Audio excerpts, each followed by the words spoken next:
be judged on that.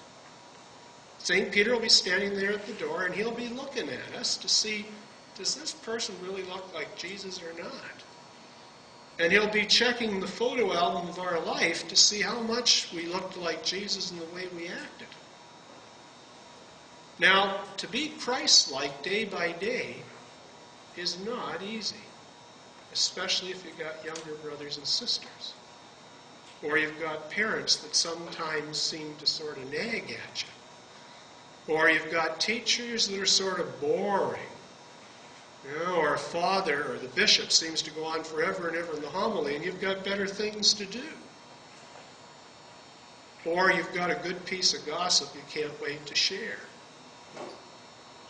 Or there's something you really want to do, and you know you shouldn't do it, but you really want to do it.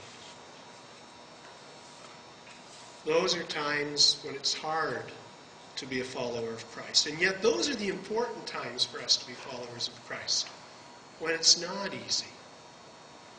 And that's why God gives us the Holy Spirit.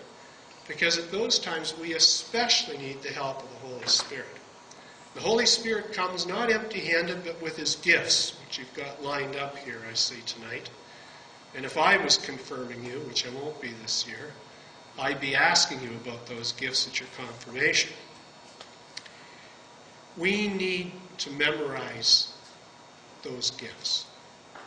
And the reason I asked the confirmandi at their confirmation about the gifts is I know that at that time, the confirmandi do know what the gifts are, but I also know that most of their parents and their sponsors have forgotten what those gifts are. So by asking the confirmandi, we can re-educate your parents and your sponsors about those gifts. You know, if you get a gift for Christmas and you don't know what it is, you sort of smile, thanks a lot, I really like this. And you think, oh my gosh, what's this? And you hide it in the drawer and you never use it. Or if you get a gift and you really like it and you want to use it, but you put it away someplace safe and you forget where you put it, you don't use it either. I think that's sometimes what happens with these gifts in our life. We either don't know what they are, or we forget that we've got them, and then we don't use them. So I want to talk a little bit about these gifts tonight, the 7 of them, because we do need to know what they are. We have to understand them, and we need to use them. We need to use them especially in our daily life when at times we're not sure what to do. Because these gifts help us to remember that we're never alone,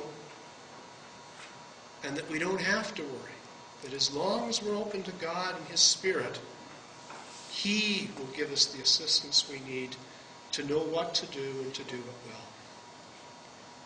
Now, the gift that gets us started. Without this gift we don't get started. Is the gift of piety or reverence. Piety or reverence is what brings you here tonight. You believe in God. And you reverently come now to receive these classes to be prepared for confirmation. Piety and reverence are what gets you to church on Sunday. Okay, I believe in God. I've got to show him respect. I've got to give him an hour a week and be in church. Piety and reverence is what makes you say, you know what, I'm not sure what to do right now, or I know what to do and I'm finding it very hard to do it. I've got to turn to God and ask for his help. Piety, reverence is what brings us to prayer. It makes us remember that God's there with us. We need that to get started. Without the piety, reverence, we don't get going. Now, there's 4 intellectual gifts. Or I like to call them that seem to me to be sort of focused in the head. There's knowledge, there's wisdom, there's counsel, right judgment, and there's understanding. And these 4 work together. Now, one of those, knowledge, is a gift that our society really does understand and really respects. Knowledge is something that our society puts a real premium on. They'll pay you big bucks for it. If you've got knowledge, especially in the area of mathematics and computers, you can make a lot of money. Ask Bill Gates. He'll tell you. Lots of money out there for knowledge. But knowledge is a gift that points out to us that one gift isn't enough. And in fact, one gift by itself can do great harm. Because look, we've got more knowledge at our fingertips now today than we've ever had before in the history of the world. You can go online and Google information. It's incredible the stuff that's readily available for us. And yet in some ways, has our world ever been in worse shape? We've got knowledge of how to split the atom, and we've used that knowledge in ways so that now we could blow up our whole world. And the really scared terrorists are going to get that information, maybe off the internet, and plant a bomb somewhere and blow us up. We know so much about our world, the way it's made. We know it's round. We can see it from outer space now with the spacecraft we've got up there, and yet we treat it in such a way that we're ruining the ozone layer. There's real danger that we could destroy ourselves just simply from heating up the planet too much. You know, now they can do operations when a woman's pregnant. If they find out that her baby has problems, they can do operations on the baby while the baby's still in the womb. Incredible. So that baby, when it's born, that problem's already taken care of. We've got incredible ability in that area. And yet in Canada, we kill 60,000 babies before they're born every year.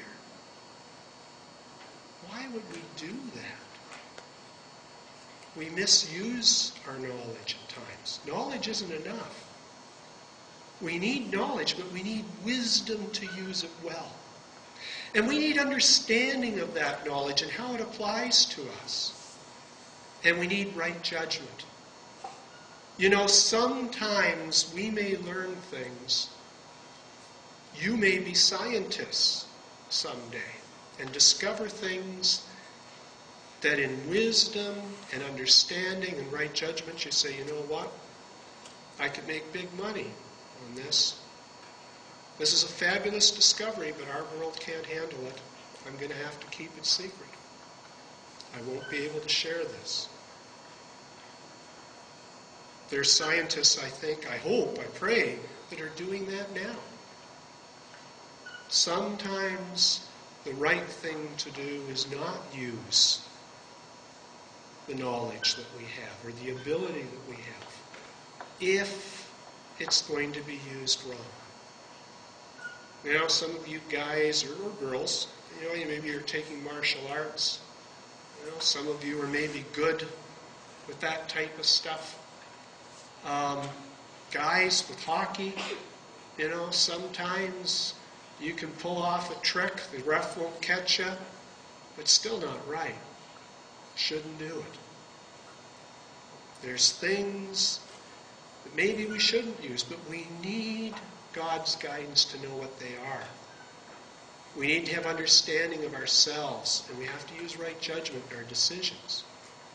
You know, sometimes one of the most important places for us to have understanding is in our dealings with others. You know, if I were to ask your parents what gift of the Holy Spirit they'd like you to have in dealing with them, they'd say understanding. They'd like you to understand where they're coming from when they ask you to do things or tell you, please don't do that. You know, sometimes, you know, you might feel your parents are being very unreasonable. And maybe sometimes they aren't being very reasonable. And a good thing to do is say, okay, Holy Spirit, help me to understand what the heck's wrong with Mom or Dad today.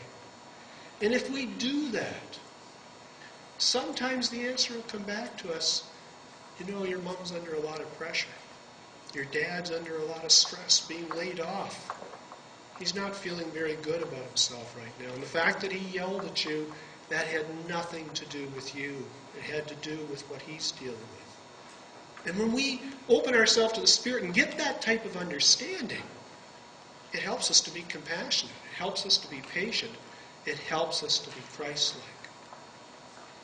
We need that in dealing with our brothers and sisters, the older ones that maybe give us a hard time, and our younger ones that sometimes seem to be bothering us. Why is my sister, my brother bothering me? If we take the time to ask God that, you know, the answer often comes back, well, Because they look up to you and they want you to spend time with them. If you're